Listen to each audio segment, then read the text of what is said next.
Up first today, the Southern Peanut Farmers Federation held their annual conference in Panama City Beach, Florida in mid-July.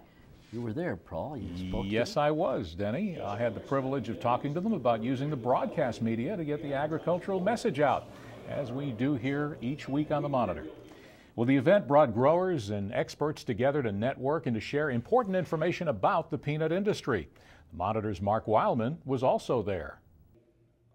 Peanut growers from Georgia, Alabama, Florida, and Mississippi gathered together at the Southern Peanut Growers Conference and were given presentations by some of the leading experts in the industry. A lot of farmers see farmers either from other states, other parts of our state in Georgia each year, and they have the opportunity to renew acquaintances. Not only that, find out what's working on their farms and the technical new technology that they may be implementing, and not only that, either new seed developments or new chemical controls, weed controls, and problems that they have and how they're overcoming it. So that's good. Congressman Alan Boyd from the 2nd District of Florida spoke to the group on some of the issues of the day. I applaud you for what you're doing here, and I think the fruits of those efforts were obvious in the Farm Bill that was written last year. Georgia peanut farmer and member of the Georgia Peanut Commission Donald Chase attended the meeting.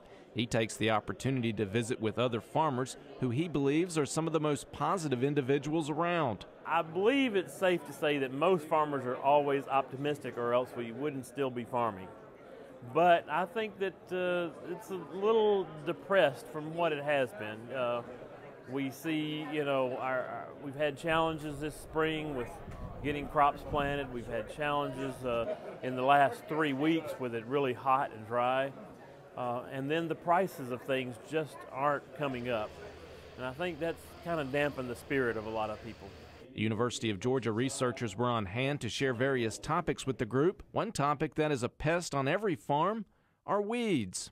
And with herbicide-resistant weeds becoming more of an issue, one speaker hopes all farmers will take the problem seriously. Sometimes I wonder if they don't think I'm serious enough when I tell them, for example, to spray, that we've got to spray a weed that is 4 inches tall, that there really is no good control if we have resistance later than that. I don't know if they really truly believe me. So conveying that, my colleagues and I do all this work, that's all we do is try to figure out how to control weeds, so we know what we're talking about.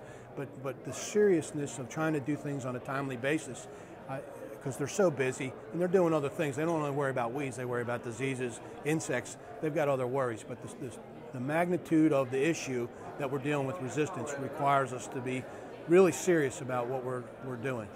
Food safety is a major concern for the industry, and there were several topics covering the issue. Ben Smith from Lance Snacks spoke of his company's efforts to ensure quality and safety, and several speakers from the federal level spoke as well.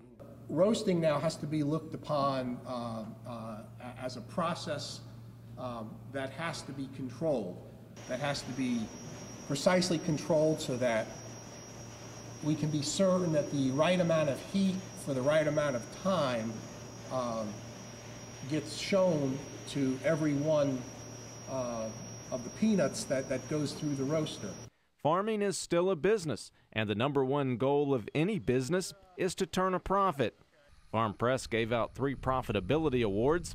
There was a winner from the Southwest, Virginia, Carolina area, and the Southeast. This year, the Southeast winner was Georgia's T.E. Moy, who says his crop got some late help from above. We had the bright idea last year of planting a lot of dryland peanuts, 135 acres out of 330, so that was a little more than we usually plant dryland without crop insurance. So we got them up, but we had to plant them real deep to get them up because it was real dry, and it was real dry all year until August the 10th when we got that tropical storm Faye came from the east, which it never does, and rained about 10 inches in a 4-day period.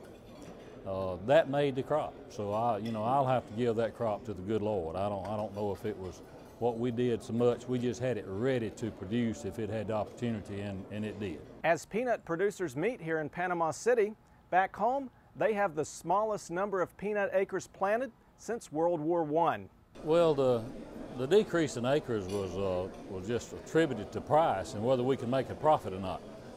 I'm not sure that we can make a profit at $350 a ton. I think what we're doing is just treading water right now and hope that it'll get better. Maybe they'll offer us a better contract. On our farm, we prepared to to up our acreage to 1,000 if they'll pay us for it. But the other crops are going to compete for what we plant. We have to make a profit on our farm. With a large pipeline of peanuts that has to be moved, marketing is very important. And next week, Paul will have more on that. Reporting from Panama City Beach, Florida, I'm Mark Wildman for the Georgia Farm Monitor.